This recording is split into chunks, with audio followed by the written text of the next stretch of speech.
What is up, everyone? Welcome to Plastic Cards Podcast. My name's Fonzie, and today we have a very special episode. We're joined by Wisa from Content Critters, YouTube channel over there. You can check them out. They provide the latest RPG gaming news, lore, guides, reviews, and more. And they just recently launched their website, content-critters.com, as a one-stop shop to keep up to date on all of their critter content. Wisa, thank you so much for being on the show.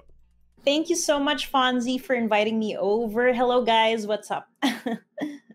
Now, I was super excited to talk to you, and I've been watching your stuff online, your content for a while, because you guys are just expert RPG, outlet out there, and also the videos are well done. They're funny. They're just like straight to the point, expert, and still hilarious, and just high quality. So I really look up to you guys, and just glad to have you and pick your brain. I want to get to know you a little bit about you and your channel. What was the inspiration to start the channel, and when did you guys start it out? Okay, so me and my partner, Denancy, we started this channel back in April 2019, just last year. So we initially started as Twitch streamers, but then I had this idea of wanting to make videos, make Let's Play videos rather, and review videos as well. So I started to try that out for a couple of months, but then again, it didn't pan out well. And so I tried RPG news this year, and I enjoyed making it. And so from here on out, I started doing it and then focusing on Baldurs Gate 3 right now, which is something that I'm learning about since I just recently stepped into the CRPG foray of things.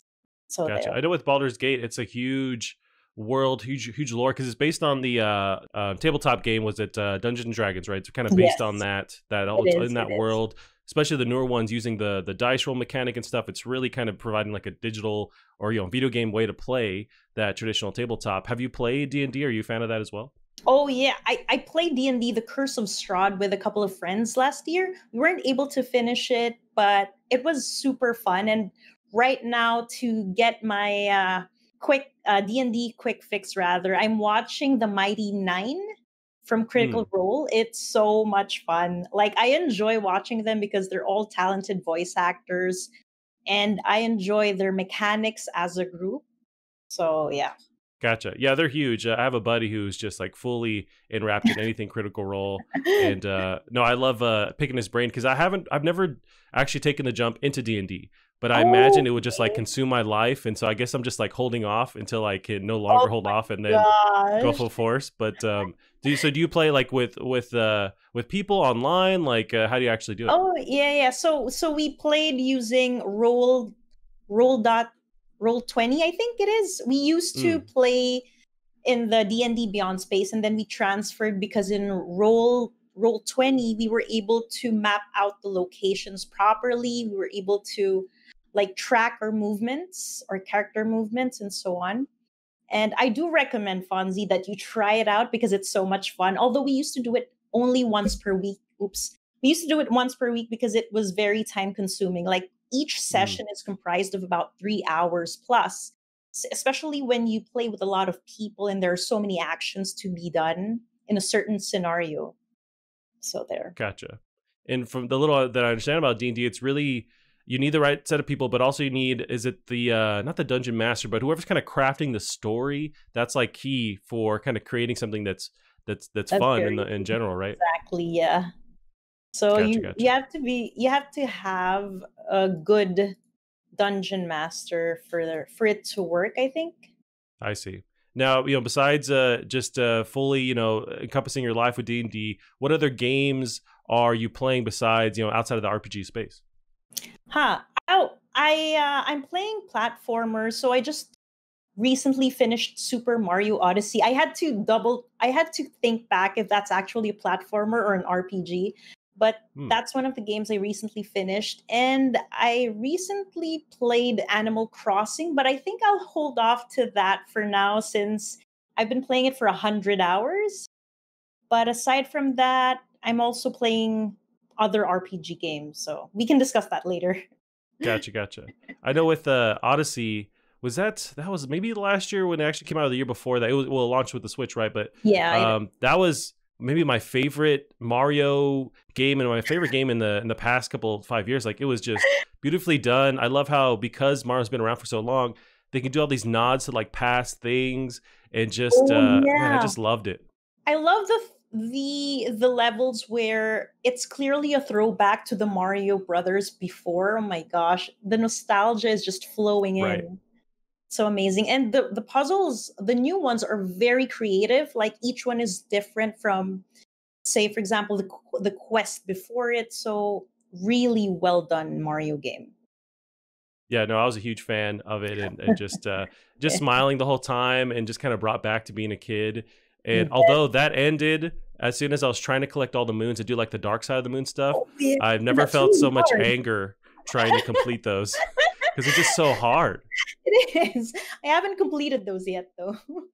Yeah, I would recommend if you want to keep your sanity, because I remember trying to complete the dark side of the moon, and that's just, it was just so crazy, just demanding, and you had to really kind of, then once you complete it though, man, it's such a great feeling. I remember, like, I think it's that final part, because there's like two portions to that moon level, and the final one, I was just dying over and over again the night before, and then I took a break. I went to sleep. I woke up the first playthrough. I got it in one shot, and it was just Wow. magical. I don't know how that worked, and then I just passed out or something, but it was That's pretty cool. And getting my nieces and nephews into it. Yeah, I just love. But also, there's a to complete because I guess you can eventually just like buy all the moons to get the 1,000 or whatever. But true. if you want to actually complete all the missions, there's that jump rope mission in the New York-ish level, where you have to jump rope and kind of keep it consecutively for like 100 jump ropes. Wow, I didn't do that. I think I Mm, bypassed that area. gotcha. Yeah, Oh, you can go back there, and that's just one of the little like tiny missions in there, challenges. But it's incredibly hard to actually like consecutively jump 100 times, and that's one of the moons you have to get. And man, I just hated myself, but got through it and completed it. nice one. I was also just angry that this kid's game was beating me. Was like I feel like, okay, I've been playing for 30ish years. I should be able to handle Super Mario Odyssey. But yeah, these extra little. But I loved how they would hide not hide, but like push the really complicated moons outside, so you could still complete the game, still play, still have fun. But if you really want to like get everything, they have the harder stuff kind of around in the corners. And no, man, I love that game. I do agree. So that's really cool because it's both for adults and children. Right. So it's very relatable across all age groups. It's hard to strike that balance, and that's one thing I wish that Cuphead had a little bit more of, Oh because yeah. Cuphead's so crazy hard and demanding, but it's so cool, stylized, and I just want to live in that world. But I'm so bad at it. I wish I could, get over that hump. Oh my gosh, I loved Cuphead, but I had a lot of frustrating moments with it. It was really difficult. And you're right, Were you it didn't have those like easier, or what do you call it? Easier parts of the level for you to just progress, unlike in Mario. right? I guess there's a platforming stuff in Cuphead is somewhat doable. It's just like the boss levels that are just kicking my butt, and yeah, I wish I could play more, but I'm just terrible at that game. Now, did you play with the Switch? Talking more about that, did you play Zelda? Was it not Breath of the Wild? Did you get to play that? No, not yet. I'm actually planning to play that sometime next week. Have you Gotcha. played That it? one, yeah, I highly recommend. I put it off for a while. My buddy was super into it. He convinced me to actually, because the way it starts out, you can kind of go in any direction, and I kept going in the directions that were super hard, and I could not find like the path, like the kind of like beginner's path, because you can go anywhere. I feel like I was always hitting these like crazy hard enemies, and I finally just doubled down and and found the right path, and it just unlocked this entire world. I love that game so much. It was easily my favorite game of that year. I mean, it's coupled with with Super Mario Odyssey, but man, I really enjoyed it. I highly recommend that game. I'm looking forward to playing it. Yes, when you can pull yourself away from Animal Crossing and D&D and then making videos, yeah, I say play that one. So now with you mentioned so you're playing on Switch. Where do you lie on like this next gen stuff coming up? Do you have kind of idea going forward? Does the PS5 appeal to you? The Xbox Series X? Do you think you'll stick with Switch, or what are you thinking going forward? I think I'm a heavy Switch user and a PC user as well. Although I like those two consoles, I'm also interested in what the PS5 and the Xbox Series are both going for, because each of those consoles have their own strong points. So for the PS5, they're more focused on exclusives still, and that is a huge selling point.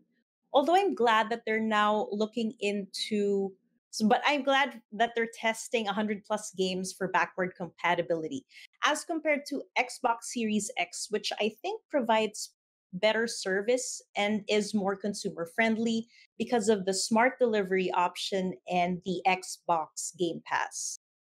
So I Yeah, think the latter is better, and also with their more improved tech specs compared to the PS5. But then again, the PS5 has better exclusives, in my opinion. right. Yeah, I'm kind of right there with you with Xbox and Game Pass. I mean, that's a hard deal to beat because you pay what's like $10 a Yeah. month, something like that. I think for Ultimate you can get it for like 15, and you have so many games there, and all of their first party games just launched there. Like it was recently delayed, but Halo Infinite was going to launch there. I've played Gears 5. I've played let's see, Outer Worlds, Outer Wilds. Those all launched there just free, or with that Game Pass. It's like you really can't beat that. I mean, if you're a gamer, it's so cheap to jump in and have access to all these games. That's true. That's true. Yeah, but So also, I'm a Sony fanboy at the same time, so I love those exclusives. And maybe about 2 months ago, beat The Last of Us 2, and I love that game. Played Ghost of Tsushima, love that. They got Spider-Man on there, God of War. I mean, there's so many just solid first-party games there. So it is really this balance of, I guess, what appeals to you. yeah, I agree. I agree. But do you also own an Xbox One at the moment? I do, yeah. So I bought one about 2 years ago, and it came with like 2 years of Game Pass. So it was this bundle deal Wow. that you could get. And so yeah, I had access to all these games, and I think I do play my PS4 more, I guess, because of those big part exclusives. But I'll often, when I'm not playing that, I'll jump into my Xbox and just kind of pick into the backlog of all that stuff on Game Pass and go there. And they have Grounded recently was on Xbox. The beta started there, the whatever first release of it. So I was playing a lot there. And yeah, so I'll kind of go back and forth. But I don't know where I lie going forward. I guess it comes down to price. What are the prices going to be for these next gen consoles? That's really the determining factor for me. I'm super broke, so it's like, what do I have to sell to buy one of these? Have some in my car? Like, what's the deal going to be? But I'm interested to see what they actually announce in this next couple months. Yeah. Nice. So yeah, so you're playing those. You mentioned kind of sticking with platforming and PC games. I just recently built a PC this year, like the past 2 months ago, and I'm loving it. I'm now kind of jumping into that PC world and trying all those exclusive games, and I'm really loving it. Wow. So how was your experience building was it your first PC? It's yeah, it was my first PC that I actually built, from the ground up. But I had some help. I had my buddy who's done it before. I have a friend of mine who I host a PlayStation podcast with, who's in England. He kind of helped me over Skype. But a lot of it now is actually pretty easy. It's literally like you can plug stuff in, and there's no crazy updates. It's all kind of automatic. So it's way easier now to do it than it was in the past. It all just kind of works, and there's so much YouTube tutorials and help out there where it's like you're never really alone. And that whole community of nerds like really loves to help other people build PCs too, to get them in there. So it's like there's so much help out there. But I'm loving it. There is the occasional, like, now I'm in that PC world, like these weird updates that kind of stop something else working, and a lot of tweaking. But once you get it up and running, I love it. You can get so much power out of PC games. You can customize all the different settings. I'm really liking. And now, like, I'll spend, when I boot up a new game, I'll spend, I don't know, half hour just like tweaking all the settings, make sure I have it right where I want it, and then I can start playing the game. Wow. Welcome to the PC world then. I'm glad you're having the time of your life, it seems. I am. I'm both, frustrated and happy at the same time. You know what? Just like 2 weeks ago, I finally got a VR headset. I got the Oculus Quest. Yeah, and so that's really why I started building this PC in the first place, was to kind of get into that whole world. And really with Half-Life Alyx, that was the catalyst. That was what made me want to build a PC, because it's like there's no other way I'm going to be able to play this game. I gotta figure out a way. And so I finally got it. I'm playing Half-Life Alyx now, and that's, man, such a special game, and maybe my game of the. I keep saying game of the year. It's like, I don't know, game of the generation. Like, it's so crazy immersive, and they do stuff that you just can't do in normal FPS shooters, with all the puzzles and the fact you're manipulating everything, and you're actually like in these shootout sessions, you're just like ducking around corners and stuff, and it's just so immersive, and I just want to live in that world. Oh my gosh. Oh, so now I'm going to consider getting a VR headset for this game. Yeah, it's for sure worth it, and they've optimized it to where it pretty much works with any VR headset that you can find. Oculus Quest is the cheapest one; it's like $400 in the US, and it's just, and also the benefit of that one is it's all wireless, and you can play games just on that thing on its own. So it has its own little store. You can download games straight to that device and play. Like I was playing Beat Saber on that recently too, and that game is crazy fun. And so it just has more leg room or just more life to it because you don't have to just play on your PC. You can take it in the living room and play there too. Sounds good. Yeah, I highly recommend it. But yeah, so let's get into some of the RPG news. So I have some articles here. I'll read off kind of the blurb, and then we'll get into it, pick your brain on some of these. So we mentioned Grounded a bit ago. Let's get into some Obsidian news. So I think they're really taking the cake when it comes to taking the mantle from Bethesda with a lot of their kind of on top of the world, with Skyrim, with Fallout. And I think Obsidian's really, just taking that and running with it because they have all this success recently. So we have Grounded. I'll get into the little article here. This is of Jonathan Boulding of PC Gamer. Over 1 million players have tried Grounded, and the first update is coming. Obsidian Entertainment's just released backyard survival sandbox Grounded racked up over 1 million players in its first 48 hours, according to game director Adam Bernecki. It's also the top-selling game on Steam in early access, despite being available on Microsoft's Xbox Game Pass service. Bernecki also announced the game will get updates monthly. The first monthly update is scheduled for August 27th. Have you tried Grounded at all? Does that interest you at all? I unfortunately have not tried Grounded yet, but I did watch several streams, and it looks super fun. Like, it reminds me of A Bug's Life. Getting right. to, well, except that you can't play as a bug, but it does. Maybe in this next update or something. maybe you can pretend to be a bug. And what I do find interesting in Grounded are the first one is the arachnophobia mode. So this allows the players to adjust how scary the spiders look. And I think this is very helpful to build an inclusive player base, especially for those people who have arachnophobia. And based on the streams that I've seen, I also like how flexible the base building mechanic is. So you don't have to like create the floor first before you build up the walls. You can opt to build the walls if you have the materials for that and then go back to the floor after. So I think that's pretty cool, and I like their flexibility, and I like the team's boldness that they'll be releasing monthly updates for something that's currently on early access. Right. No, same. It's really interesting to see. There's a lot of comparisons, to Bethesda with Obsidian, and I've seen more comparisons with Grounded, excuse me, and Fallout 76. How they're able to create this, multiplayer aspect of this world, and it's easy to jump in, and you have this storyline that's going through, and it's fun to collect and base build more so, I guess, arguably with Fallout 76. But it's interesting to see those comparisons recently with that game. But I'm loving Grounded. I haven't played a ton of it, just like the first couple of hours.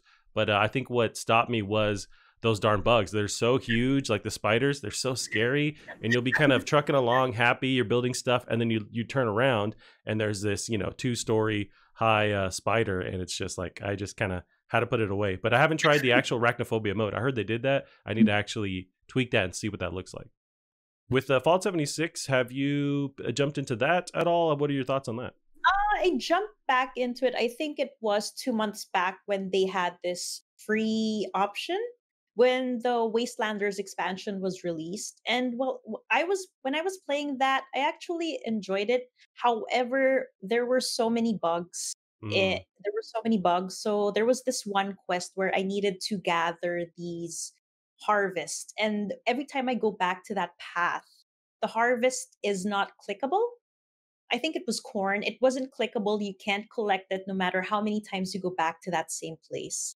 So those are just one of the many things. But I think one of the factors on why I enjoyed it is I played with friends. I don't think I can play it by myself for now, especially since they're still experimenting with the season pass, with the newly released season pass, that is. Have you tried Fallout 76? I did originally right when it launched, and I guess I just really wanted more Fallout like single player, so I thought, okay, I'll just play it and kind of play alone and try and recreate that. But I just found it lacking with how quiet it is. The NPCs at the time didn't talk, or really they weren't around. It's just you in the world. And I just felt it kind of bare, and just there wasn't a lot while the world is beautiful and I love being back in Fallout, and I really love how they built the Appalachia. You know, like there's so much colors and it's just so different from the past Fallout games. I love that. I just wish this was something that was built from the ground up as a single player experience, but I know that this was its own kind of idea. I respect the fact that they even jumped in to do this and change up expectations with such a huge property, and it did anger people, the fact that they decided to go, you know, multiplayer. But I typically don't play with a bunch of people, so that's why it also didn't call out to me. But I know they've added the voiced NPCs. I don't know if that's fully there yet, or if they had to push that further. But I know that's a thing that's coming, or it's already in the game. And I wonder how that changed things, actually having traditional, you know, Fallout NPCs talking to you. Oh yeah, it was part of the Wastelanders expansion, so it's very similar to Fallout 4. So it's like Fallout Gotcha. 4 but with friends and a lot of bugs. So I'm Yeah. not sure where they are right now in that aspect. Yeah, I'm hoping that they turn it around. I think they have a strong community, but there has been a lot of negativity with that whole game. I'm hoping they do kind of a No Man's Sky, turn it around, just keep updating it, keep working on it, and they kind of build it back up to what people wanted it to be. But I think unless they do something drastic, I'll just wait, you know, until the next actual Fallout traditional single player experience, which may be, you know, another 5 years from now. But I think I'll just kind of wait for that. But yeah. I'm actually glad that it came out on the Xbox Game Pass. So at least I don't have to Right. purchase on Steam. That's very true. Yeah. Do you find yourself playing a lot of these multiplayer experiences? You try and play with friends, or do you stick with single player? Do you kind of go back and forth? I do go back and forth, so it depends. So for games, I think for Fallout 76 and then Sea of Thieves, I play it with other Mm, people. And then I just recently experimented playing with someone else in Divinity Original Sin 2 because I played the first one by myself. gotcha, gotcha. Yeah, I guess I'm kind of a hermit or curmudgeon where I just kind of want to play alone and experience the world. But I'm starting to kind of slowly branch out and try to play with people. But I think I just prefer playing alone. But yeah, so let's go into our next one here. So more on the Obsidian, you know, or yeah, Obsidian kind of news. This is Avowed. This is another thing they announced at this Xbox event recently. So I'll go into this article. We got Sheriff Saeed of VG247. Avowed has a world bigger than Skyrim and a focus on physics-based magic, according to a new leak.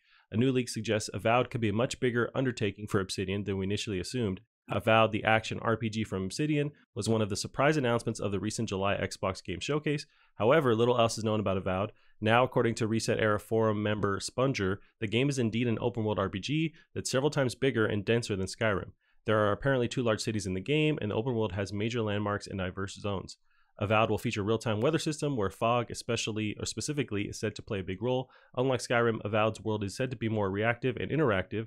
Obsidian has ambitious goals with physics simulation when it comes to magic. The developer also is making use of updated AI systems to create a living world. Companions, while in, won't work quite like they did in the Outer Worlds, though details on that have been left out. Sponger concluded by saying that the game has already entered full production with a team of around 100 people, and Obsidian will continue to hire more in the foreseeable future. Right now, the studio is targeting a late 2022, early 2023 release. I imagine you caught this when it was this news dropped. How stoked are you? Are you interested in this you know, them jumping into this kind of and eating Skyrim's lunch with Avowed?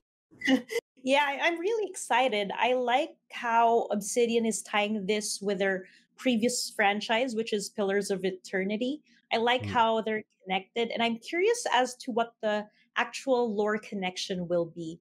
So I did a bit of digging on Reddit, and some of the people who've played Pillars of Eternity pointed out that in I think the first 20 seconds of the trailer, you'll be seeing these logos or symbols of Wudika. I'm not sure if I'm saying that correctly, but mm. she's one of the goddesses in PoE. She was an antagonist back then, but she wasn't introduced because she was exiled.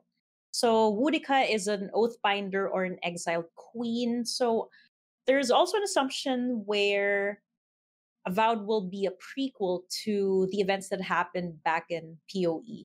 So I'm definitely looking forward to it. I'm also curious. I'm also curious about the gameplay, the tying of magic to physics, especially in the trailer when we see the character actually making gestures before casting the spell. So I wonder how that plays out and how different the mechanics, how different its mechanics will be from Skyrim. Yeah, it's very interesting. Are they, I wonder if they're going to have you create gestures like with the thumbsticks or some kind of, path that way. It's not going to be VR. So it's going to be based on something you can do with a controller on PC. So I wonder how they're doing that kind of draw out or casting. And that could be more immersive too, by actually having you do something and not just press a button. You're actually manipulating the world to create the spells. Yeah, the physics aspect is interesting, and I wonder how that changes things. Are you now bouncing spells off the wall? Are you? I wonder how they act, how this changes things with how they separate themselves from Skyrim. Speaking of Skyrim, I imagine you sunk a bunch of time into that one as well. Yeah, yeah. But I wasn't able to finish it. I think I stopped after about 30 plus hours, and then I transitioned onto playing Elder Scrolls Online, and that really Ah, caught my attention. So I haven't finished Skyrim yet, and a lot of friends have been pushing me to, but I find the open world and the number of hours that I have to put in quite daunting, because I understand that from friends. They've been playing it for 100 plus hours, which is very huge and time consuming at the right. moment. I put it aside for a bit.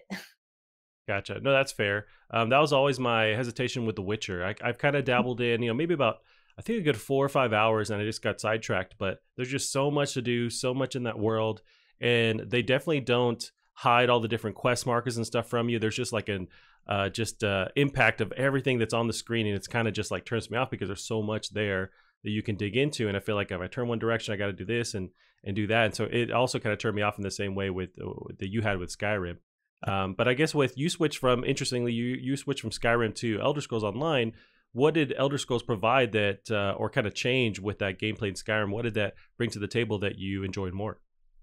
I think it's more of the openness. I mean, it is open world, but the openness to other types of worlds and the ability to play with other people. So it all boils down to that. So I've spent about, it's pretty odd that I've spent 200 plus hours on Elder Scrolls Online, but only 30 plus hours on Skyrim. But Right. there's so much variety in it. Like there were some prequels for Morrowind. I'm not sure. I don't think I reached the prequel for what's that game before Skyrim? Oh, there's Oblivion. Oblivion. There you go. And the Morrowind aspect of it was super interesting, especially since I wasn't familiar with the gods back then. So I think that's what I enjoyed the most. Definitely the story and multiplayer capability. Gotcha. And they've been really pumping away with the updates to that game. They're always providing content. I love to see the fact that this game has such long legs and they're still providing more content, still just creating more to that world. I don't know if there's any more on the docket as far as what's coming up to Elder Scrolls, or if they've kind of hit a plateau. Oh yeah, I mean, for they changed their seasonal model, so I think it was just last year when they released Elsewhere. So they've been releasing quarter updates, if I'm not mistaken.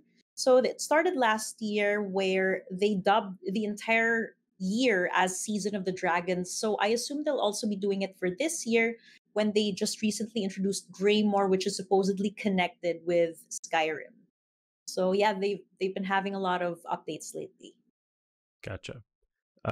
Yeah, I get the sense with a lot of these games, you're really invested in the lore. Like that's always a huge point with you. Is there a time where you're turned off of the lore isn't strong, or do you kind of like back away, or will you still kind of trudge through games if that whole lore, that world isn't actually fully fleshed out?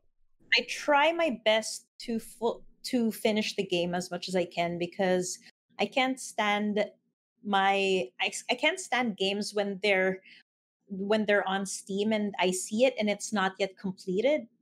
But Mm, there are times, let me think if there are times when I didn't finish. Oh, well, with Skyrim, and I think right now I have a couple. I'm starting to accumulate unfinished games because of creating videos and so on, and the lack of time, unfortunately. But yeah. I try my best to still finish them. So I think one of the games that I had a hard time finishing was The Outer Worlds. Unfortunately, as much as I wanted to love that game, I didn't.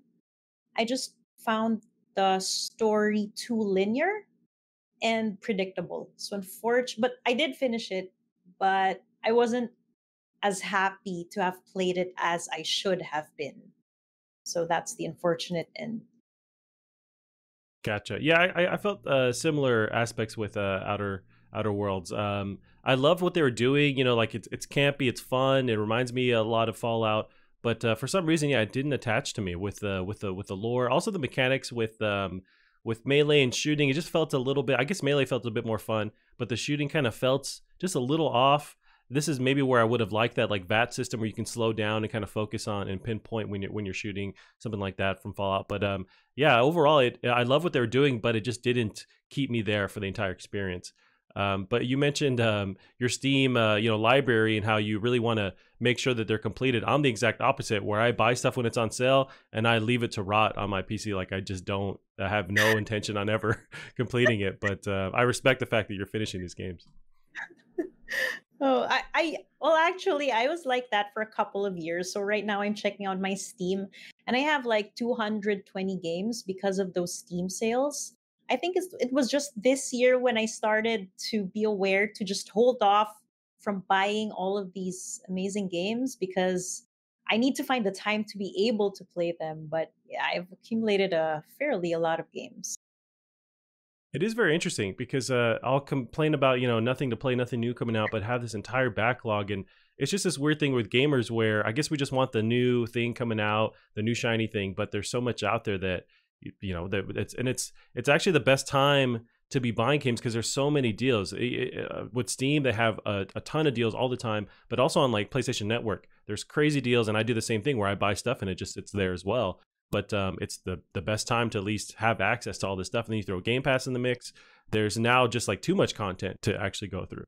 Yeah, that's true. So are you like the type of gamer who buys one game from your PS4 and then buy it again on the PC? So recently, I started doing that with one game in particular. My buddy Gavin gives me a lot of crap for it. So it's the game Control.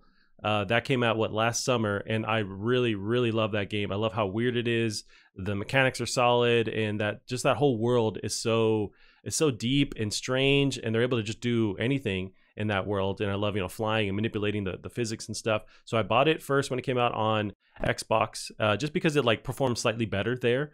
And I had an Xbox and a PS4, so I had the opportunity to choose. So I bought it there first.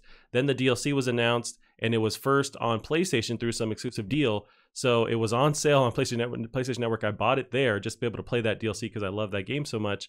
And then when I fully built my computer and I had this graphics card that could do ray tracing, and I was like, well, I want to try that. And so I waited for a deal on the Epic Game Store and bought it as well on PC. So I now have 3 copies that I'm like juggling around as I walk around. But I had no problem with it because I love that game so much and I just want to support it. And I had the money, so I was like, okay, I'm just gonna own 3 copies of this game. But and it was in the news last week, and so it's kind of a bummer to people like me. I don't know if I'm the only one that did that, but for people like me that supported that game early on, the DLC, the upgrade to next gen, they're doing like this console upgrade. A lot of other platforms are doing it for free, but with Control, there's a next gen upgrade that brings all the graphics up, but it's only exclusive to people buying the Ultimate Edition that's coming out this summer, where it has all the DLC wrapped up. So if you bought the original game, you don't get that free upgrade to next gen. So it's kind of a bummer to people that were there at the beginning. Oh, that sucks. I wonder why they did that. I mean, they should have just upgraded what you currently have. It's weird. Right. Yeah, they should have. It must be, I don't fault Remedy for it too much because I imagine it's people higher up, pulling the strings, and it's just a money issue, and they just kind of want to try and get as much money as possible, and it's just beyond their control. So I kind of give them the benefit of a doubt, but it is definitely not very consumer friendly for people that were like me buying way too many copies of this game. But I just loved it so much. My main takeaway from that is I should play it soon. Yeah. If I had a physical copy, I would give it to you. It was all digital, so I just, I can't do anything with these copies. But I will do that for like friends and family with, because some of my family members got a PS4 this last holiday, and so I have all these games. It's like, okay, you got to play this, So I bought Last of Us Remastered, gave it to them. I bought Spider-Man, gave it to them. and just trying to like just get them in that world and kind of give them the best games that I think they would love right off the bat. And so I will do that with friends. And like my buddy Gavin has no interest in The Last of Us, and I'm like, you got to sit down and play this game. You know, like I'll let you have or lend you my PS4, give you a copy of the game, like just make it happen. And he's still like, oh, I don't know. You know, I got all these Steam games, and yeah, so to him, you're lending him your PS4. Right. No, you got to tell him, because yeah, he just doesn't. I got to like duct tape him and sit him down, and yeah, it's a whole thing. But Gavin, such is to Fonzie. I'm gonna take that audio and send it to him. Yeah, because that's I'm gonna make sure he hears that every day. But yeah, let's go through some of these next ones. This next thing coming up, I'm incredibly anticipating this game. So Cyberpunk, we had the Night City Wire come out last Monday here, and so there was some news revealed, and I'll kind of pick through some of the overview from GameSpot, and then we'll dig into it. But we have Cyberpunk 2077, which life path is right for you? This is of GameSpot. Jacob Decker has the article. The world of Cyberpunk 2077 reacts based on your choices. The first of these is one of the most important, as it determines where your character starts and how the world will react to them, their life path. You'll have 3 options to choose from for your life path: Street Kid, Nomad, and Corporate. The one you select will impact how you move through Night City, as you'll encounter different characters, story beats, conversations, depending on your origin. The life paths follow you into the main quest and beyond as well. CD Projekt Red has said that each origin will determine which characters you meet and your relationships with them, and though some will appear across life paths, their disposition towards you will differ. Jackie Wells, your in-game companion, is an acquaintance regardless of which you choose, but your relationship with will vary, as each origin gives you the two of a different history. Another big focus of episode 2 of Night City Wire was to showcase the different weapons you can acquire in the game. In a segment called Tools of Destruction, we got to see some of the newest weapons divided into numerous categories. These categories are power, tech, smart, melee, and cyberware varieties. While we did get to see some familiar favorites once again, such as the Mantis Blade's cyberware upgrade, we also got to see more of what's to come in Cyberpunk 2077. I imagine this is on your radar. How do you feel about Cyberpunk 2077? Are you stoked for it? Are you kind of lackluster? I'm super duper stoked for it. Like I like the second Night City Wire event, because now we get to see these life paths. I mean, before I had ideas, but they've released with this new gameplay rather, I got more excited. Like I like how CD Projekt Red schedules their Night City Wire events and how prepared they are to explain things to people. And also, so I was thinking among the 3 life paths, and I was thinking of playing as the Nomad because of the Mad Max Outcast style. So it's kind of cool. But then again, I'm also thinking of starting off with a Corpo. So Cyberpunk 2077 is definitely a game where it should be played multiple times, because like what you just said, depending on your life path, there will be different conversations that can be unlocked. Some will be available for the Street Kid, for the Nomad, or the Corpo, and it largely depends on your initial choice.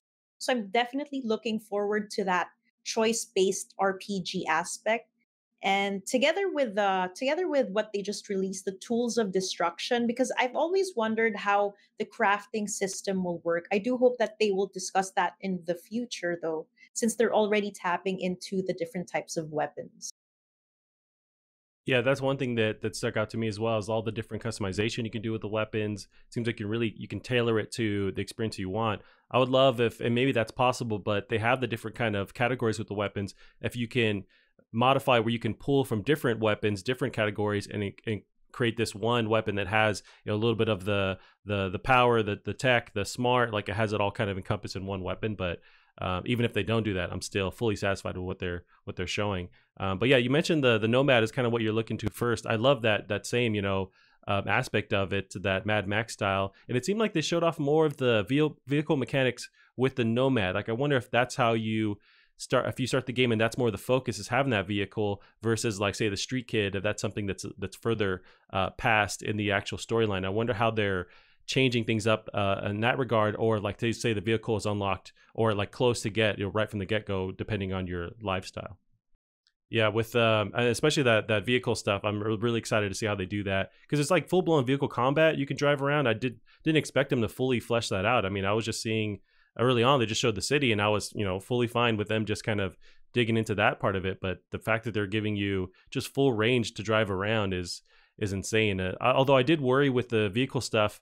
This game is so pretty. I'm wondering how much is going to bog down like the frame rates and the performance level. So if you're driving through the city at a fast pace, I wonder if that always scared me. It's like, oh, I'd rather just walk around and give the world time to like load around me. But I guess that they're confident with giving you full range to just drive and see anything at all times. Yeah, yeah. Well, I'm hoping that they'll be able to pull off those frame rate issues. I was just remembering what you said about the vehicles because from their last Night City Wire event, the devs mentioned that if I remember correctly, you will own a vehicle together with your apartment. Gotcha. So I'm assuming that maybe for the Nomad life path, you will have it when you go to Night City or a couple of beginner levels rather. So I'm not sure Gotcha. with a kid though. Yeah. Yeah, there's still, some stuff up in the air, and that's what you mentioned before. Like they've really done a great job of giving you these updates with what they're doing, going forward, and they're highly produced and they're keeping us in the loop, which I think is a great way to do it because we're in the dark for so long, and now that they have a plan and how to execute, they can show us these chunks of knowledge, going into this release, which only hypes it up more. Like I've seen this Night City Wire 2. I was already stoked for the last one, but like these little updates just make me even more and more excited for it. I know there was issues with, I think the last Night City Wire, they showed off some of the, it was just in cutscenes, but they showed off some of the melee mechanics, and there was some criticism with like kind of how they felt choppy or just not there. Did you see any of that? Did you feel that way at all? I didn't feel that way at all. Maybe because I'm not super particular when it comes to I'm not yet there. I mean, I'm not super particular when it comes to the melee combat, but I did hear like from other content creators based on their review from the demo last a few months back is they're kind of complaining with the especially using the thermal katana, like it's not Mm, as fluid as you would expect. So I'm not sure how they will further enhance that feature if there will be additional demo to make it better. gotcha. Yeah, no, I understand the same thing. I do like that they're willing to cut stuff because I know it was maybe a couple weeks ago they announced originally in that first launch trailer they were showing verticality and how you can kind of jump around and hide in corners and then jump out. And I guess that they're cutting that aspect of it. Oh, Maybe yeah. just at the moment to kind of get the game, out as soon as possible or polished as possible. I like that they're willing to make those hard decisions, and it wasn't the end of the world for me to lose that ability because there's just so much else in the world to do. Yeah, I agree. I think you were referring to the mantis blades where you can just run across the walls Right. It using was that wall running. yeah, the wall running mechanic. But I do Yeah. hope in relation to what you said about removing features, I do hope they bring back the subway mechanic where you can just sit there and observe the people around you. Maybe perhaps in a future DLC, because they removed it due to it not fitting in the current development of the base game. So I'm hoping to see that still in future releases. Yeah, that's true. That just another thing that fully immerses you in that world if you can sit in the subway and see all the weirdos with all their, upgrades and stuff and just kind of feel like you live there. It's not quite the same thing, but that reminded me of Spider-Man on PS4. Their fast travel system was you get in the subway, but it was always Spider-Man, hanging out with regular people, like reading the magazine. I always loved that little, just like time you could watch him just be a normal person, interacting with the NPCs, and then you're off into the next part of the world. But I always liked that little, just not an Easter egg. It was just like it felt more real seeing him just on some downtime. Yeah. Yeah. Now with you're a huge nerd for lore. So with Cyberpunk, does that entire world entice you? Are you familiar with like the because this is based on I want to say a book or another kind of media that they're pulling from. So are you invested in that as well? Uh not not as much as in Baldur's Gate 3, but I do know that they're basing it off of the tabletop Cyberpunk 2020, which is also a book. But I think I'll read into that a month before Cyberpunk 2077 comes out because I'm particularly interested in the dystopian genre, like a Black Mirror, for example, or Mm. what I'm reading at the moment is do wait, I forgot the title. Let me see. And that's like a dystopian or sci-fi kind of thing as well. It is. It's way. Oh, there we go. Do Electric Sheep Dream? Wait, no. Oh, Do I've Act heard of this. of Electric Sheep. I'm sorry. So Right. yeah, it's where Blade Runner is based off of. Gotcha. Yeah, because that's Philip K. Dick, who's that well-known sci-fi writer. I know that's one of his stories. I've never read it, but I know that's one of his as well. It gives so much context to what I thought was lacking in the first movie. So there's so much more to it than just the replicants and Deckard chasing after those. There's so much more underlying meaning and thought to it. So yeah, Gotcha. I'm also excited to see how different Cyberpunk 2077 will be from. Uh, there was these. Wait, let me just check. Oh, was there another kind of recently that was similar or kind of touch on the same stuff?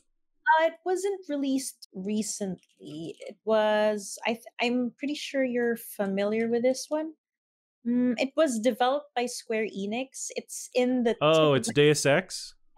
There we go. Yes, I'm also planning to play that probably next month, just so I can see what or how different Cyberpunk is from that game, because I do understand that it was well received by a lot of folks, and there were so many like attention to detail in terms of, for example, the buildings, being able to go in each of the buildings and then having a ton of options as to how you can complete certain objectives. So I'm definitely curious to see how different Cyberpunk is from that game.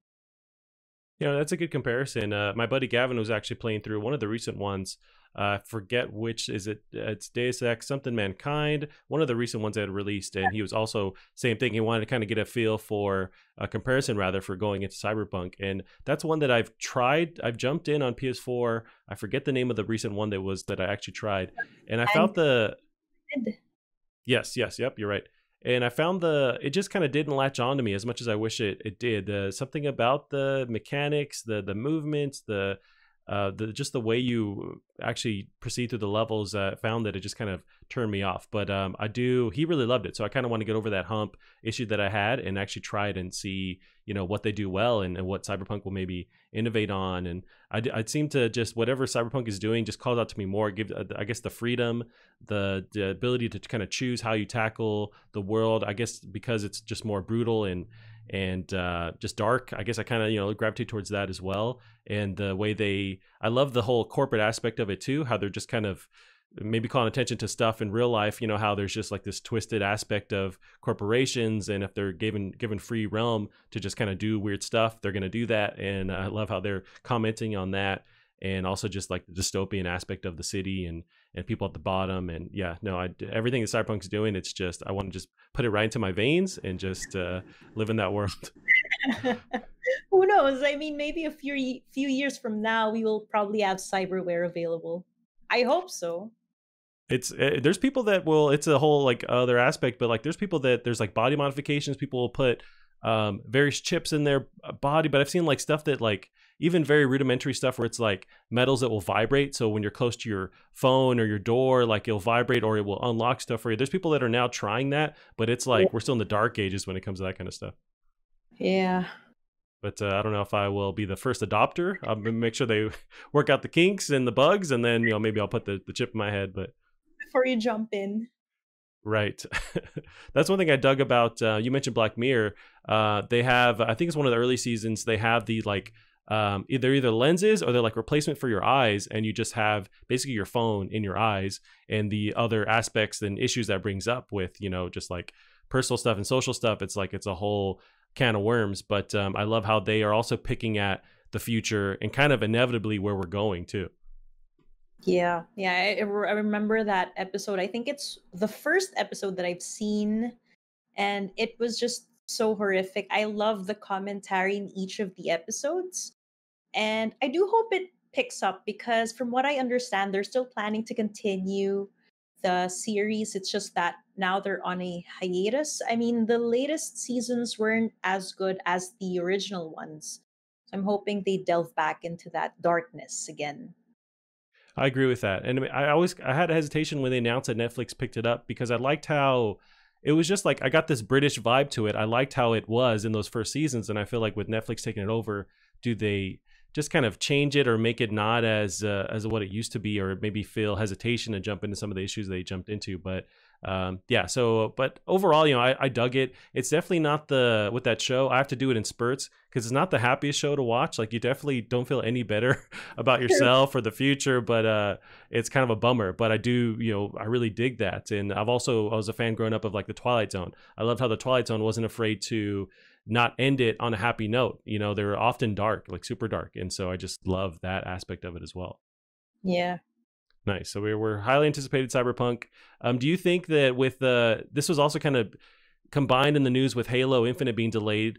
Do you think it's possible we see Cyberpunk slip as well, or do you think they're kind of on point to release this November? Oh my gosh. Well, the hopeful kid inside of me is just pushing for them to release it this November because it's an ideal timeline, especially with Black Friday sales coming in and the new generation consoles coming in at roughly the same time period. But I'm hoping that they won't delay it any further because I don't think that will be good for their marketing, especially now that they're probably going to stretch Night City Wire events in order to meet that release date or to satisfy the hunger to play that game. So fingers Right. crossed that it releases in November. Yeah, same here. I mean, it's such a bummer when you do hear about these games slipping, but at the same time, you hope that okay, they're going to have more time to polish and work out stuff, and hopefully there isn't so many bugs going into these past couple months that it's not going to have them a reason for them to push it. I know there's the aspect of multiplayer they've announced, which is they from the gate they said this is going to be a separate thing. We're going to work on this years later, or it's going to come in the next years after Cyberpunk launches, but that's also an extra aspect to this. How does it change when you can actually play with your buddies, and what kind of combat is that? What kind of gameplay is that? And do you keep your character, or are you building from the ground up? And I guess you could see the same lines from like Rockstar, how they handle their single player focused content, and then they drop the multiplayer, which is basically you're in that world, but you create characters from the ground up. But yeah, I'm wondering how the multiplayer is going to change things. Oh yeah, definitely, definitely. I'm definitely excited for that one. I think with the multiplayer aspect, it will probably take about 2 more years maximum since they like what you've mentioned, it's going to completely change the gameplay and the social aspect, the interaction and everything with the NPCs and with your buddies. So, but still looking forward to it, even if it's going to be released at a much later date. Oh yeah, I'm totally fine with that. I wonder if because there's so many hurdles you have to complete with with adding more players into a game. As far as just like graphically, is the game going to be able to handle 4 people now in your party or more than that? Do they have to scale things down? And my hesitation is just because it's such a beautiful world, and it seems like it's demanding of any console, any PC it's on. So what do they have to tweak to make sure that people can play with you, and it's not going to just like bring the frame rate and all the graphics to a screeching halt? Like, how are they going to balance that while keeping the fidelity at the level that it's at? That's a very interesting point you raised because I remember back in The Witcher 3, they I think they ran into this controversy where people complained that the demo or the trailer they showed off in E3 wasn't the same as what the people got because they had to downgrade everything in order to comply with the requirements of the consoles. So I'm hoping we don't see that here since I'm assuming that their technology for Cyberpunk is much more improved at this time around. Yeah, I'm hopeful that as well. But I mean, they're amazing over there at CD Projekt Red, so I fully believe they can achieve this. But it's yeah, I can't wait for this game. We'll transition into this next one here, and this is really your expertise on High Point with this. So this is Baldur's Gate 3 early access launch won't happen in August. So this is PC Gamers. Andy Chalk has the article. We expected Baldur's Gate 3 to launch in early access in August, probably, maybe, hopefully at least. Larian CEO Sween Vink said in June that the studio was pushed hard to make it, but the COVID-19 pandemic could slow things down. With August now upon us, Larian has been forced to reconsider Vink's optimism. The studio announced on Twitter today that it won't make the August early access release, but that it's just around the corner. The proper release date and other big news will be revealed on August 18th in the Panel from Hell, which will feature Vink, Jeff Keighley, of course, and members of the Larian development team. The Panel from Hell will be viewable on Larian's Twitch channel and the Summer Games Fest channel on YouTube. There's also a countdown ticking away at Baldurs Gate 3 .game, but there's a solid 2 weeks on it, so you probably don't need to start staring at it just yet. Instead, you can direct your attention to the latest Baldur's Gate 3 update, which breaks down some of what you can expect from combat stealth when the early access launch takes place. So your highly anticipated Baldur's Gate 3, what are your overall thoughts and on Baldur's Gate 3 coming up? I'm really excited for this game. So aside from Cyberpunk, this is, I think, if not my first game that I'm looking forward to this year. And this is I think the second time that I'll be purchasing a game on early access. The first one is Gamedec. So I'm hoping that they'll be able to release the early access for this game sometime next month. So my peg is around sometime late September, because what I know is they'll be doing play testing for the last week of August up until around September 11th. So it gives them enough time to probably release it in the last week of September, hopefully. But Gotcha. yeah, I'm super pumped for this. I even played Baldur's Gate 1 Enhanced Edition just this May in order to prepare for this game, just so I can be immersed with the lore, what happened 100 years back before the events that transpired in this game. And I have yet to play the second one, but I decided to just instead play Divinity Original Sin 2, since it's the predecessor of what Larian created. Right. So yeah, they're the team behind that Divinity franchise, right? With Larian over there. So I guess now playing and switching back, with the Divinity Original Sin 2, what are you looking forward to them changing as far as gameplay in Baldur's Gate 3? One of the things that I'm excited for is how they'll be able to speed up the animation in the turn-based combat style. So in the original Baldur's Gate games, the combat was real time with pause, so it's definitely much faster than the turn-based combat system, and that's actually what some of the older fans are complaining about, is the speed at which combat actions are performed. But now with Baldur's Gate 3, we've seen a couple of the demo, the gameplay. It seems like it's going to be much faster since they've improved the animation requirement as compared to Divinity Original Sin 2. What I'm also looking forward to is how integrated the D&D 5th edition rule set is in this game, since it's going to be different, since not all of the rules can be directly translated into the computer, as what was mentioned by senior designer, I think a couple of weeks back in his interview with Rock Paper Shotgun. So definitely the gameplay and then the lore, how it ties to the older Baldur's Gate games and its D&D predecessor, which is Descent into Avernus. So I'd like to see how it all ties up. Gotcha. I know from being on the outside watching gameplay of that they released for Baldur's Gate 3, it's incredibly beautiful. I mean, that's the first takeaway. It's like, I love this new engine, or, this new, the features that they're adding to this to really just make this game just look so visually stunning. But there's also, what appeals to me is too, kind of like the changing up the traditional way you traverse the world. Like there's the verticality where you can choose to go in just these different directions that you couldn't before. That also jumps out to me as just like an outsider. As maybe this gameplay kind of seems daunting to me, but I like that it's just a bit more approachable with some of those aspects. But I wonder if I can still hang, if I still can jump into this fresh as somebody who isn't familiar with the Baldur's Gate franchise. Oh yeah, definitely. I think one of the things that they will retain from DOS 2 is how beginner friendly the tutorial system is. So, which is also why I'd like to dive in the early access right away. Because with Divinity Original Sin 2, in every encounter, tutorials pop up. So basically, they wanted to guide you in order to develop this common sense that you need for the game. I think that's what they're going to do with Baldur's Gate 3 because it has been very helpful with DOS 2. So you can definitely play it even without prior knowledge of Baldur's Gate 1 and 2 since it happens 100 years after the events of those games. And yeah. Gotcha, gotcha. Yeah, there's some things I've noticed that they've talked about as far as like planned components to it. Is this like multiplayer aspect, or with streaming rather? You can stream. Their plan is to let you be able to have a party watching you, see your dialogue choices, but also manipulate the dice in some way too. Like that's a whole other world, and like I feel like that would hugely benefit streamers and be fun to watch and participate in.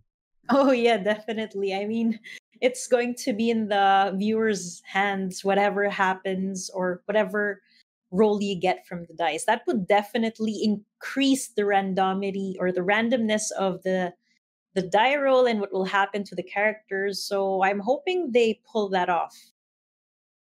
Yeah, that's quite a big feat to make work. But yeah, I mean, if they could do that, it would be cool to just jump in and either sabotage or like benefit a player.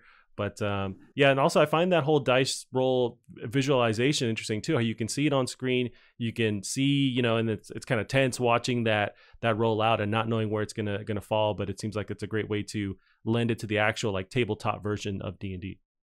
Yeah, I totally agree. Like I think for the first couple of hours, I would like to have that die roll around, but then eventually I do hope they implement an option to turn it off Hmm. as you get better in the game. But it's definitely a good feature, so it because it simulates the tabletop aspect as what you said. Gotcha. Yeah, that's interesting. I didn't realize that some people would want it turned off. What is that? What does that benefit to you, or is it just you'd rather kind of be in the background and just not visualized every time, or why do you think you would not want that, or want the ability to have that kind of turned off eventually? I think it's more of making the encounters faster. So it can Mm, just perform its calculations in the background, and then you can just proceed to do whatever you want. And it also adds to this element of surprise, not knowing that you have to make that die roll or not knowing that there's danger or threat in your surroundings, and then just immediately feeling the consequence of it, of being there and being in the middle of that threat. So it also adds to the excitement aspect.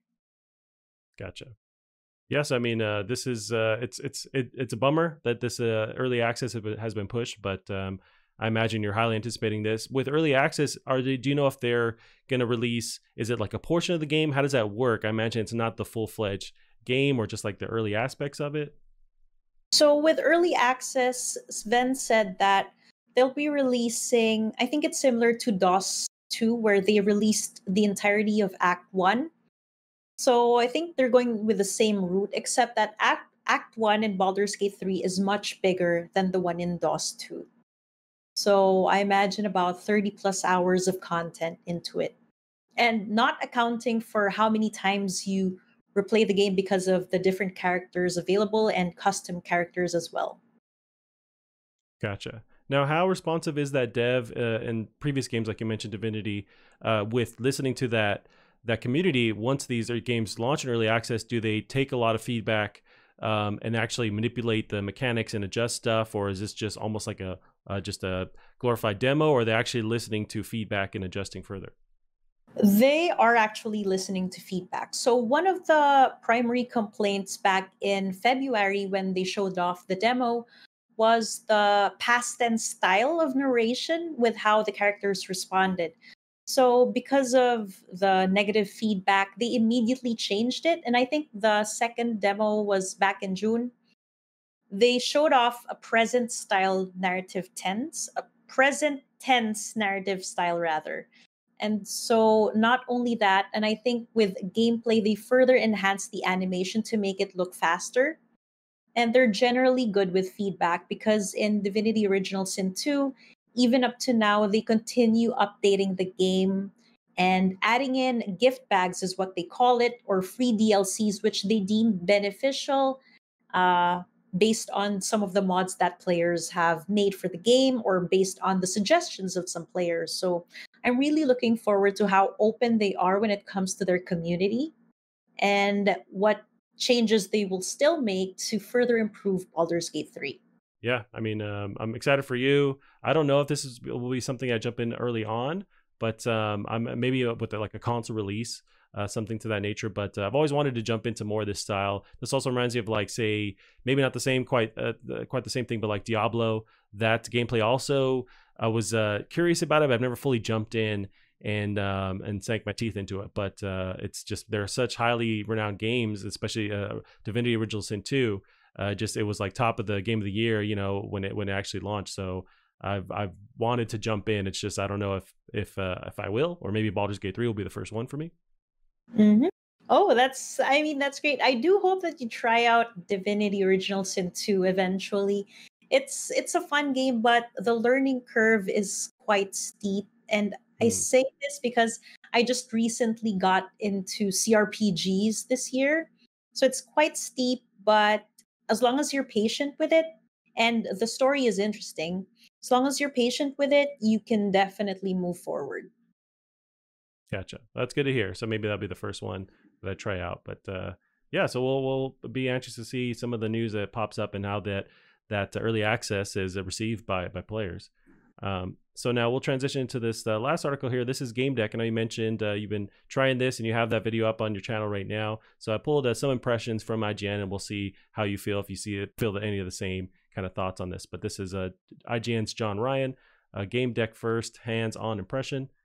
First, such a potential complex and diverse world, Gamedec is mechanically incredibly simple. You point and click where you want to move, what you want to interact with, and which dialogue option you want to say or action you want to take. This was both appreciated and somewhat frustrating at times, as I enjoyed the simplicity of not having to constantly manage inventory items or special abilities, being able to instead focus on the story and the world around me. But there were moments where the one button to everything mentality got a bit stale. I realize not every game can have both a complex network of narrative consequences and a fully fleshed out voice cast, but it feels odd that not only was there no voice work in my demo whatsoever, but there seemed to be very little sound design at all. I'm definitely curious to see more of Gamedec's world and how it ends up using its unique premise, hopefully to great effect, but only time will tell. So yeah, what were your thoughts? You've been playing this. What was your kind of general takeaway? Okay, look, I do agree with John in terms of the sound design. So my initial reaction was it felt odd that there was barely any music. I think there was only a brief scene or scenario when there was music to induce excitement. But apart from that, it was nearly dead silent. So all you can hear were the clicks when you walk around the area, or sometimes when you talk with the NPCs. In terms of the voice cast, I'm wondering if it's actually a creative choice for to not have a voice cast and base it entirely on text, or if they'll be adding voice cast in the future. So definitely I'm wondering about that. And in terms of one button everything mentality, I didn't feel like it got stale because it's actually similar to one of the narrative games that was released last year, which is Disco Elysium. So it also boasted the same mechanics where it was a non-combative RPG. You were also a detective where you had to solve a bunch of crimes, and it relied on one button to everything type of gameplay because again there was no combat to it. But yeah, so what I did like with Game Deck is how fleshed out the deduction mechanic is. So deduction is basically a branch or series of communication that you unlock whenever you interview or investigate certain locations or NPCs. So it's basically giving you the options to choose from which path you want to take. So, for example, in that specific demo, we were looking for Jeffrey Haggis's son. He's a corporate boss, and his son Fredo is stuck in the virtual world. So, if you talk to his buddy Timmy, you can either intimidate him or gain his trust. So, if you gain his trust, there will be different deduction branches that will be unlocked. And if you don't, there will also be different branches. So I like how it shows us the different options, the number of options that we can choose from, and you can't go back from these choices. Meaning, if you accept one specific branch of communication, you can't go back to try out the others. So you have to be very careful with how you choose your answers and how you make decisions. So I it's see. really Gotcha. a good game, and visually it's really pretty. Like I do hope that they add in the avatars of other NPCs soon, but it looks exactly like how you would imagine a cyberpunk isometric game to be. It's dark, it's daunting, it's ominous at the same time, which gives you an indication that something bad will happen. But in the real world, it's actually pretty well lit, which is in contrast to what we've been seeing in the virtual world.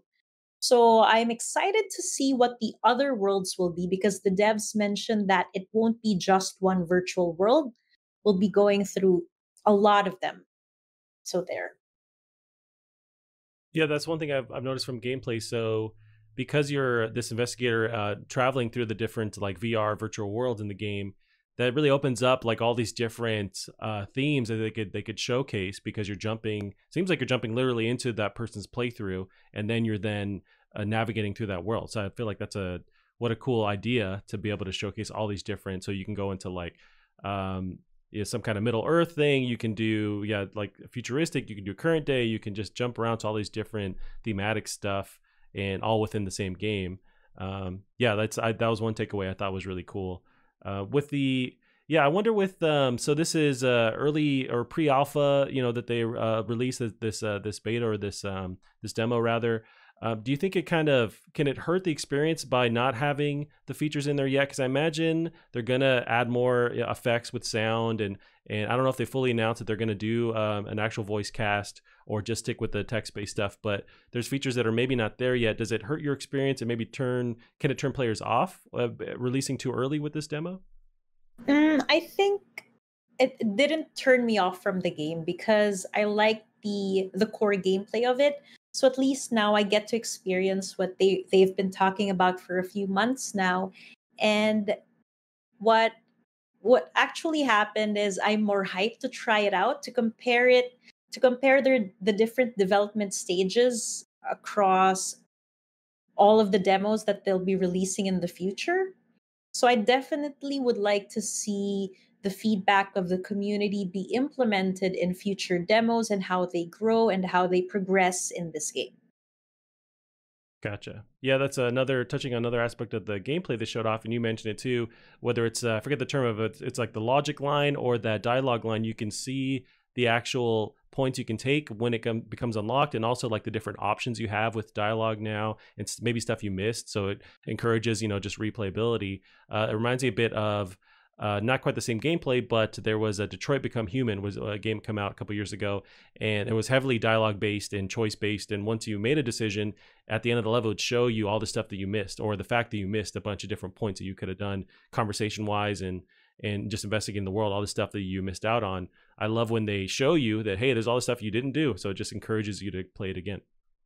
Yeah, I do hope they implement that in Gamedec as well. What you mentioned, where at the end of each level, they show all of the choice points that you unlock. That would be pretty cool. Yep. Well, we'll see. I mean, they're early. This demo isn't not super early on. Like it's pretty, it's pretty solid. But I don't know if you have an idea on what their timeline is for the actual final release of this. Okay, on Kickstarter, they mentioned that they're planning to release this in December of this year, but I don't think I think they'll most probably push that back to sometime next year since we've just seen the pre-alpha build and there's still so much work to be done. Gotcha.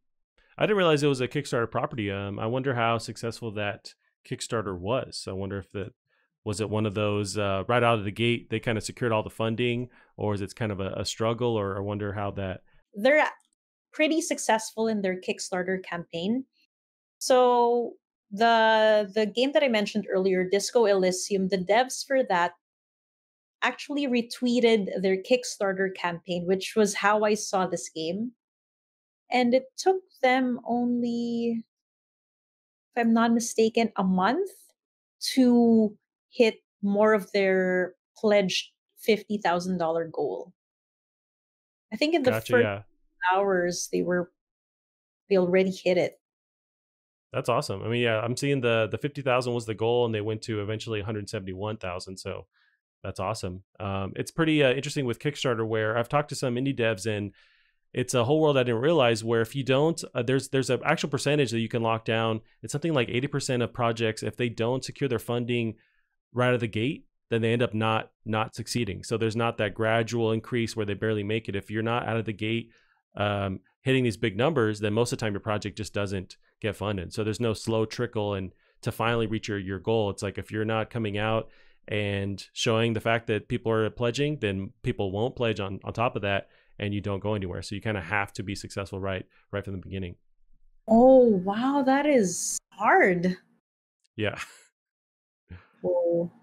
It's a whole world. Like I talked to a game dev who he had a solid project, was really cool, but it was a struggle to get to that final that actual milestone, and he got there. But then you have the issue of some people don't actually decide to put in their funding, or like the credit cards are declined, that kind of thing. So you can actually be brought down below your level. So you really have to make sure that you're beyond your pledged your actual goal, and then making sure is that goal too small, too big, like it's a whole just a can of worms to trying to navigate. But it's interesting. I'm glad that this exists, that people can actually get this stuff funded. But yeah, it's a definitely difficult path to take. Yeah. So did the did that game dev get the funding or not? Yeah, they did, and it was kind of down to the last wire, but they got it, and it's also a cyberpunk themed game. It's called Laser, and it's a really cool dev. I think is it Garrick Campsey, I want to say his name. He's really cool, really vocal online. We're showing up a bunch of updates on the game, and he's just kind of like the pride example of how to keep your community invested and show them updates with a Kickstarter. So, and I guess that's with talking about Gamedec. You want to do that with your community with Kickstarter because you want to show them the fact that they make them feel glad that they invested in you in the first place and feel comfortable that their money is going into a solid experience. And so I think you want to show them stuff early on, maybe too early, but you want to show them stuff, show that stuff early on so they have more confidence in you. And that's just another thing motivating you as a dev to show off your stuff. And so maybe this with Gamedec, they didn't have the audio in there as far as like the sound effects and stuff, but the community who funded that got to experience this, early on. So it's a balance you got to strike, but I find a lot of devs are being really great with just keeping that community invested and giving them constant updates. Yeah, I agree. I'm really happy with Answer Studios, the dev of Gamedec, that they're very vocal about what they're doing with the game because I'm also involved in their Discord and they're very communicative when it comes to updates and to the feedback of everyone. So I'm hoping they continue with this stride. And I'm hoping to see more updates on the game sometime this year. Yeah, nice. I want to see how this is received, and hopefully they take that whatever criticism and adjust and just kind of polish everything off. But it looks solid. It looks like a really fun experience, and they're providing exactly what they're trying to come out of the gate with. So yeah, this looks solid. And anything else on your horizon that you're looking forward to? We mentioned a Cyberpunk. We got Baldurs Gate 3 stuff coming up. Whether it's RPG or not, is there anything coming up that you're very excited for? I can't think of anything at the moment. Well, I'm looking forward to the Nintendo eShop sale actually because Nice. I'm planning to also like purchase Divinity Original Sin 2 on the Switch as well as The Witcher 3 because what I do love about the Switch is its portability. So I can just lay on my bed and play away instead of having to sit in front of the PC to play, which is kind of making my back ache if I play for long periods of time.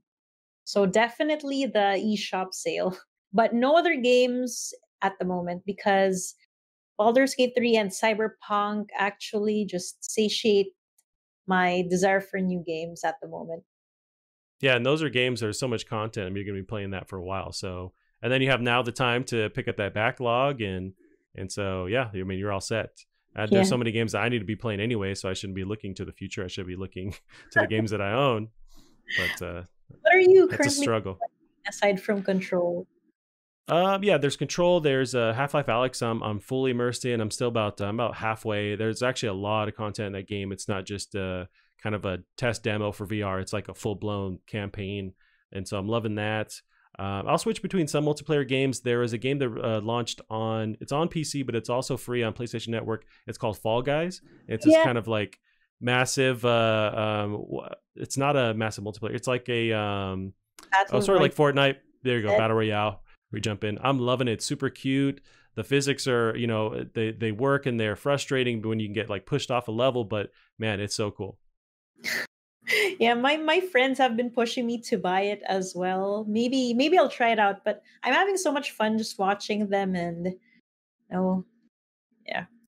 That's the thing. It has really high numbers on Twitch. Like, it's just a fun game to actually watch, whether you're playing it or not, and it's selling really well. I'm really happy for those devs because it's such a cool idea, and they capitalize on it. And it's now the issues with the servers and whatnot are worked out, where you can now jump into a game. There were some issues early on, but just because there's so many people trying to get in there right when they launched, and it was free on PlayStation Network too. So you have so many more players that they anticipated, and it was hard for them to work it out. But now you can jump into a game super easy. It's very fun. And it's very much like a Mario Party kind of game, where it's like anybody can play it. You can jump in, but it's still up to your skills. Like, there's no advantage anyone else has over you. It's up to your ability to move around the world, and it's just so fun. I've yet to actually win a match. I got super close one time, and someone grabbed my tail. It was one of the different game modes, and I was just so angry. Like, my wife sitting next to me, and we were just yelling at the TV. But there's so many happy moments on top of those frustrating moments. That's really funny. I do hope they implement some sort of Twitch integration in the future, so viewers can mess up the scenario and make obstacle course more difficult than it actually is. I mean, adds to the fun of it. That's a great idea, man. That'd be really awesome to see that.